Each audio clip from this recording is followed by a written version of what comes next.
বিসমিল্লাহির রহমানির রহিম। আসসালামু আলাইকুম। কেমন আছেন সবাই? আশা করছি সবাই ভালো আছেন। স্বাগতম আমার রান্নাঘরে। আজ আমি রান্না করব রুই মাছের ডিম।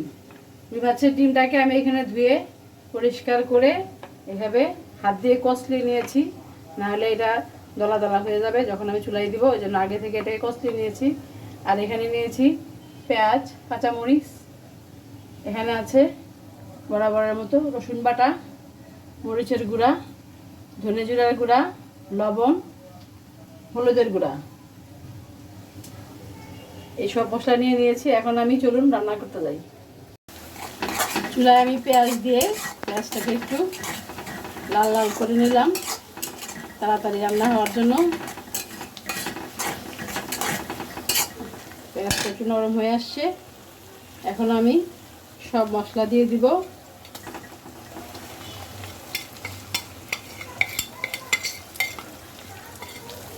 দিয়ে আমি এখন মশলাটাকে ভালোভাবে কষাবো। মশলা ভালোভাবে না কষলে একটা গন্ধ থেকে যাবে। মশলাটাকে আমি একটু কিছুক্ষণ কষিয়ে নিয়ে পরে আবার আসছি। দেখুন আমার মশলাটা কষে উপরে তেল ভেসে আসছে। এখন আমি ভেজে রাখা ডিমটাকে দিয়ে দিব। একটু পানি সহকারে দিতে হবে, কারণ জমে যাবে সাথে সাথে। দেওয়ার সাথে সাথে দেখুন ডিমটা জমে উঠতেছে। এখন এটাকে আমি ঢাকনা দিয়ে কিছুক্ষণ রান্না করব, আর মাঝে মাঝে নেড়ে চেড়ে দিব। এভাবে কিছুক্ষণ পর এসে নেড়ে চেড়ে দিব, নাহলে একদম জমাট বেজে যাবে। এখন আমি এটাকে ঢাকনা দিয়ে দিচ্ছি।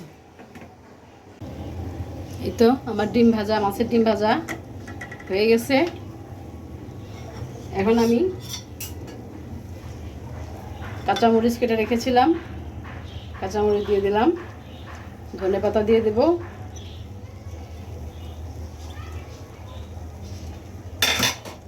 দিয়ে এখন এটাকে আমি কিছুক্ষণ ঢাকনা দিয়ে পরে চুলা নিভিয়ে দিব। এই তো রান্না হয়ে গেল আমার।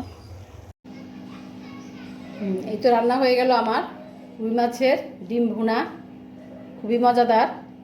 আপনারা বাসায় এভাবে ট্রাই করবেন, ভালো লাগবে।